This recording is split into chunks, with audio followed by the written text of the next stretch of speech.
It was barely dawn when Detective Maya Torres' phone buzzed with a call that shattered the silence of her apartment. She blinked, groggy but alert as she read the message. Another body found. Need you at the scene. She exhaled, rubbing her tired eyes before gathering her things. This was the third death in as many weeks, all eerily similar in their strange, bloodless nature. She hadn't slept well in days, haunted by a growing unease that lingered in her chest like a shadow. Maya arrived at the scene to find a small, clean apartment. The victim, Allison Pierce, was a 24-year-old law student with no known enemies. She had been discovered by her roommates, slumped at her desk, eyes closed and lips slightly parted. She looked as though she had simply fallen asleep. "Third one this month," Officer Jacobs muttered beside Maya. His voice was hushed, as if he feared disturbing something in the air. Maya nodded, crouching by Allison's chair. There were no signs of struggle, no visible wounds, just a girl who had gone to bed and never woken up. But there was one odd detail that Maya couldn't ignore. Allison's phone, lying beside her hand, was open to a screen filled with incomprehensible code. Forensics had found little. Toxicology reports showed no unusual substances, and her medical history was clean. She hadn't been poisoned or strangled, and there were no marks on her body. Everything about the scene was pristine, unsettlingly so. As Maya stood, a shiver ran down her spine. Allison was like the others, young, ambitious, and killed without any visible cause. But that code on the phone, it felt significant, as if it held a secret only the killer knew. Back at the station, Maya and her team combed through Allison's life for clues. She had a close-knit circle, good grades, and a promising future. There was no one with a motive to kill her. But as Maya dug deeper, she uncovered a chilling detail. Like the previous victims, Allison's online accounts had been accessed shortly before her death.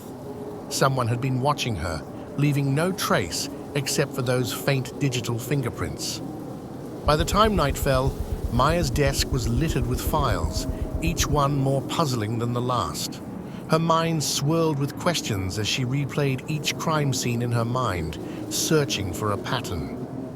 She was dealing with a ghost, a killer who left no trace, no motive, and no clues except for their meticulous intrusion into the lives of their victims. Anxiety twisted in her gut. This wasn't just another case, it was a nightmare, one that seemed impossible to solve. But she couldn't shake the thought that there was something in those phone logs, something she was missing. Whoever was behind this knew how to stay hidden, knew the value of secrecy. They were methodical, precise, and utterly ruthless. Days passed with no breakthrough, and Maya's frustration grew with each hour that ticked by. She pored over the digital traces left by the killer, following IP addresses, logging hours of surveillance, and analyzing data. But nothing led her any closer to the truth. She was running out of options and, more importantly, out of time. The pressure from her superiors was mounting, the media was spinning theories, and people were scared. The city wanted answers, and Maya felt them slipping through her fingers like sand. Then came a small, unexpected lead. Maya's cyber forensics team discovered a peculiar link between the victims, a digital wellness app called EchoMind. Each victim had downloaded it in the month leading up to their deaths. It was marketed as a personal wellness tool that helped users unlock their true selves through daily journaling and guided meditation. The app encouraged users to log their daily thoughts, insecurities, and memories, all under the promise of privacy and healing. With a growing sense of dread, Maya installed EchoMind on her own phone. She wanted to understand what had drawn the victims to it and, more importantly, what secrets it might hold. As she navigated through its sleek interface, she couldn't shake the feeling that it was more than just a wellness tool. Something about it felt invasive, as though it were peeling back layers of her mind and quietly cataloging them. Working late into the night, Maya and her team analyzed EchoMind's data logs, encryption protocols, and privacy settings. And then, buried deep in the code, they found it, a hidden algorithm that accessed the most personal entries of each user. Whoever controlled the app could see everything, from intimate confessions to painful memories. But the part that chilled Maya the most was a pattern in the algorithm. It seemed to specifically flag entries filled with themes of loss, pain, and hopelessness. The realization hit her like a punch to the gut. The killer wasn't just choosing victims at random. They were preying on people at their most vulnerable moments, using their own emotions as a weapon against them. Maya's horror grew as she pieced it together. Each victim had confided in EchoMind, sharing their deepest fears and traumas. They thought they were talking to a friend, a source of comfort. Instead, they'd been baring their souls to a predator. She sank into her chair, a knot of anger and sorrow building in her chest. Whoever was behind this was using their knowledge of human psychology and technology to manipulate people, to decide who lived and who died. It was a sick, twisted form of control that filled her with disgust. Maya clenched her fists, determined to stop them. The breakthrough came just as Maya was starting to lose hope. One of her cyber team members managed to decrypt the app's encrypted files, revealing an IP address linked to a single user, Dr. Isaac Hale, a former psychiatrist with a checkered past. He had lost his medical license years earlier after being accused of manipulating his patients, exploiting their vulnerabilities under the guise of helping them confront their traumas. Maya's heart raced as she pulled up Isaac's profile. He had been a promising psychologist, hailed as a genius in the field of behavioral sciences, but somewhere along the line, he had spiraled, losing his credibility, his career, and, it seemed, his mind. She felt a sick realization dawning on her. Isaac believed he was still helping people, just in a twisted, monstrous way.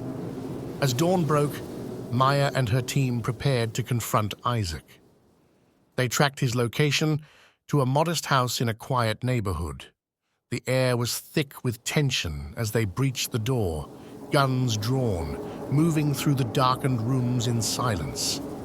They found Isaac in a small back room, surrounded by monitors, each screen filled with data on EchoMind users, hundreds of lives catalogued like trophies. Isaac looked up as they entered, a serene smile on his face. His eyes were calm, unnervingly so, as he held up his hands in a gesture of surrender. "You don't understand," he said softly, his voice devoid of remorse. "They were trapped, all of them, held captive by their own minds. I set them free." Maya's skin prickled with anger. "You call this freedom?" she spat. "You invaded their lives, twisted their pain, and took their lives for your own sick satisfaction." Isaac shook his head, his gaze steady. "I showed them peace, real peace." "You think the world is full of happy people, Detective? It's not. Everyone has demons. I simply helped them let go." She felt a wave of nausea as she listened to him, horrified by his complete detachment. Isaac wasn't just a killer. He was a man who had crossed the line between help and harm, leaving humanity behind. And as she looked around the room, she realized the true depth of his darkness. The screens displayed rows of users, each name accompanied by a red or green dot. Isaac had planned more, each dot a potential life he felt entitled to control. As they led him away, Isaac looked back at Maya with a haunting calm. "People like you can't understand," he whispered. "Sometimes, death is the only kindness." Maya stared at him, a heavy weight settling over her. She had caught him, but his legacy would linger. As she stood alone in the silent room, surrounded by flickering screens, she knew one thing for certain. The algorithm was gone, but the scars he'd left would haunt her, and the city forever.